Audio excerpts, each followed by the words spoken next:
Reports from Capitol Hill.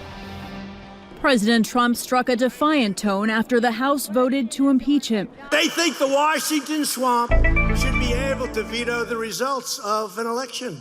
At a campaign rally in Michigan, the president responded in real time. They've been trying to impeach me from day one.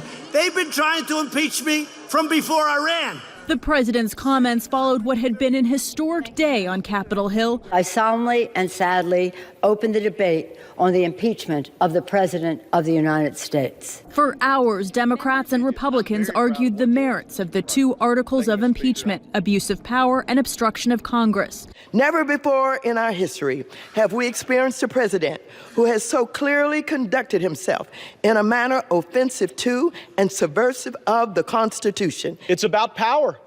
Donald Trump has it, and House Democrats want it. They'll be forever remembered as the Senator Joe McCarthy's of our time. More than 200 lawmakers gave speeches on the House floor tonight, but when it was time to vote, it became clear minds had not been changed. Article 2 is adopted. Both articles passed largely along party lines. Two Democrats voted with Republicans against both articles. A third Democrat voted against obstruction. Many of my colleagues appeared to have made their choice to protect the president, to enable him to be above the law, to empower this president to cheat again. The House will next send the impeachment articles to the Senate, which is expected to take the issue up early next year. Natalie Brand, CBS News, Capitol Hill. The next step is for Speaker Nancy Pelosi to appoint House managers to oversee the Senate impeachment trial. But tonight, Speaker Pelosi says she might wait to name them until she knows how the Senate intends to proceed. Meanwhile, Republican Congressman Hal Rogers released a statement after the impeachment vote. Rogers denounced House Democrats for proceedings with the, quote, flawed partisan sham of a process, much of which took place behind closed doors. He went on to say there was no quid pro quo, no high crime or misdemeanor, only a group of House members dead set on removing a duly elected president at any cost. You can read the full statement over on WYMT.com. Kentucky's lone Democratic Congressman John Yarmuth voted in favor of impeachment. We are still waiting on a statement from him.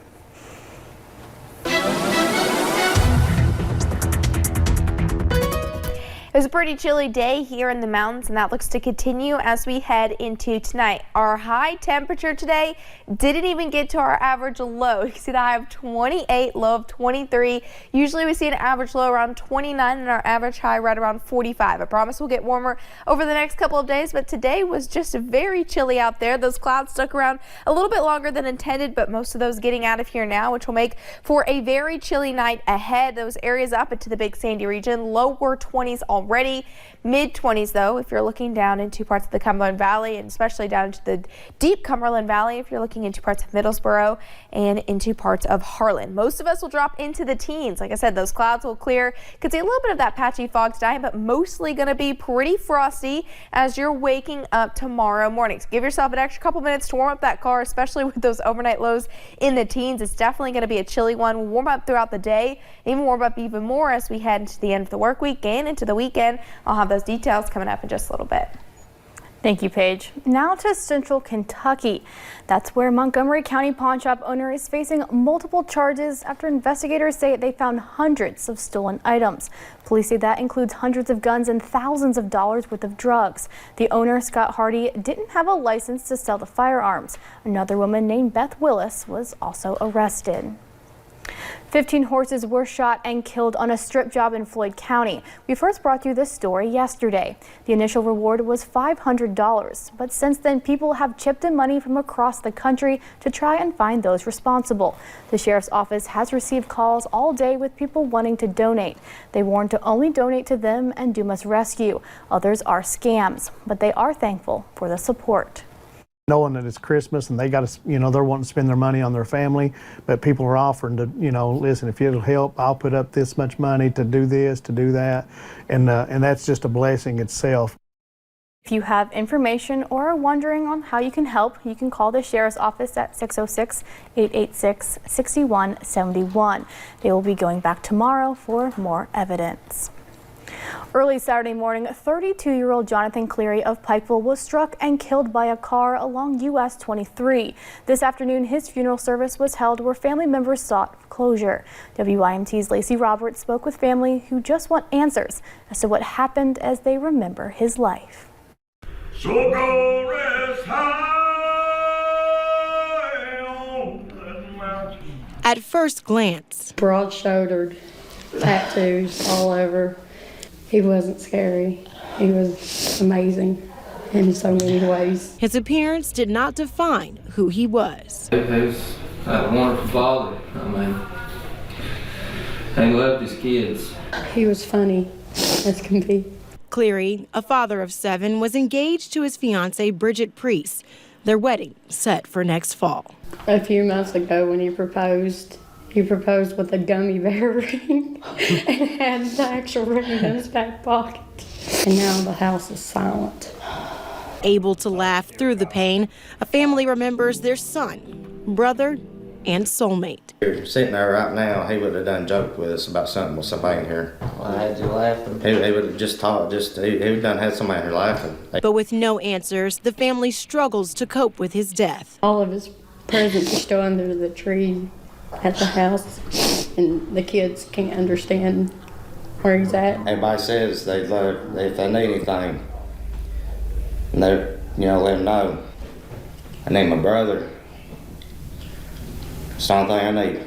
In Belfry, I could see. Lacey Roberts, WYMT Mountain News. Now, police say a juvenile hit Cleary and do not expect charges to be filed at this time. A little boy found wandering through the water and on the side of the highway in Knox County. The 4-year-old was found just after midnight yesterday morning on Kentucky Highway 11. According to a police citation, 29-year-old Jennifer Tritt left the boy and a 9-year-old sibling at home to give a friend a ride. Police say an older man was at the home but was unable to care for the 2 children. The Knox County Sheriff's Office says after the 4-year-old was found, his sibling and that man were found sleeping at home. That little 4-year-old, let's say she'd have got back home, and she, might have thought he'd been asleep. She might have went to bed herself, not knowing he'd snuck out of the house and gone. Social services were called to take custody of the children. Tritt is charged with 2 counts of endangering the welfare of a minor and wanton endangerment. 12 new apartment units are providing a fresh start for people who have been hurt, often by the ones they love. The new affordable housing complex opened in Hazard for domestic violence victims and their families to help them rebuild and recover. Andrea Miller with Kentucky Coalition Against Domestic Violence says this provides them with the opportunity to focus on their goals. To see a family or a single individual who's experienced a traumatic event or several traumatic events over the course of their lives, to have a place where they can call their own, they can be independent. Miller says if you have more questions about the housing, you can contact the local agency LKLP Safe House. There are a total of 84 units like this across the state. Now, puppies could be leading to a string of illnesses in a multi-state outbreak. They're tied to a drug-resistant bacteria. So far, 30 people have been infected, 3 people right here in Kentucky. The CDC says they've traced a lot of those cases back to puppies sold at Petland pet stores. There are locations in Florence and Ashland. Vets in Lexington say they have taken the right steps to avoid the illness and now hoping to educate the public on properly taking care of animals. But you should always wash your hands after handling any animals or cleaning up after animals or grooming your animals. The CDC says many of the cases are being discovered in commercial breeders. Many pet stores are avoiding the issue by only working with local breeders. Michael Clark spent 20 years in and out of prison for 7 different drug trafficking charges in Harlan County. For the past 3 years, he has been clean, out of jail, and working for addiction recovery care. Last week, he got the news former Governor Matt Bevin pardoned him, clearing his record. New at 11, I talked to him about what that clean slate means. A criminal record that dates back almost 20 years. It spiraled out of control, one drug to the next. The drugs changed, but really everything remains the same. It was something that had a hold of me that I couldn't let go. Michael Clark spent the last 2 decades in and out of jail until a moment that made him hit rock bottom. December of 16 is when I received a letter from my daughter saying her and her brother, which is my son, were done with me. And it finally broke my heart because I realized at the age of 38 I had wasted my whole life. When he was released 6 months later, he was determined to get back on his feet. I regret some of the things I've done, but in all honesty, all that test I was put through allows me to share my testimony today. And those messes are messages now. That is exactly what he has done, working for addiction recovery care, starting his own ministry, and now a community liaison for the Letcher County Jail. The same judge that I work for now actually he had put me in jail. And now we're best friends. You know, we stay on the phone, we communicate. And now everything on his criminal record is erased, thanks to former Governor Matt Bevin's pardon. And this pardon opens many doors that I wouldn't be able to open with stuff on my record. Because I have Class C felonies, which were not expungible. They would have never come off. Clark said he is excited to be able to travel outside the country and minister. I would not squander it because I'm so blessed to get that. Saying the pardon adds to his testimony he shares with those that still fight addiction. Clark has since reconciled with his family and is excited to spend Christmas with them. Now, spoiler warning, season 39 of Survivor Island of the Idols ended tonight. While Whitley County's Elaine Stott was voted off last week, she told WIMT that when she left, the remaining castaways were all fierce competition. However, she did feel that Tommy would take it all, and she was right. But before she left for the finale, it was still a sore subject. Yeah, it's like, man, every time I turn around, it's like destiny or something, you know? That's why I thought for sure I was going to win. While Elaine did not win this season, she says she would be open to competing for $1 million again. And a familiar face will be heading to the next season of Survivor. Nick Wilson will be looking to win his second grand prize on the 40th season of the show. But this time, the grand prize will be doubled to $2 million. You can catch it in February right here on WIMT. One third-grade student at Pikeville Elementary made a wish, and now he will get to see it come true right after Christmas. Bristol Parker was diagnosed with cancer in 2015. Now cancer-free and full of hope, Bristol received a trip to Disney World from the Make-A-Wish Foundation. His teacher, Aaron Newsom, says he has overcome a lot to get to this point and deserves the trip more than anyone. He is a wonderful, brilliant, bright student, and to see the struggles he's come from and hanging in there with the rest of his kids he started school with and just as successful as the rest of them, it's amazing to see. The surprise announcement was made today in front of the third grade class, letting Bristol celebrate with his friends who have been by his side since the diagnosis. Coming up at 11, an iconic football coach dies, how the face of Remember the Titans is being remembered. And cold temperatures continue tonight, but when will they start to warm up? I'll have those details coming up.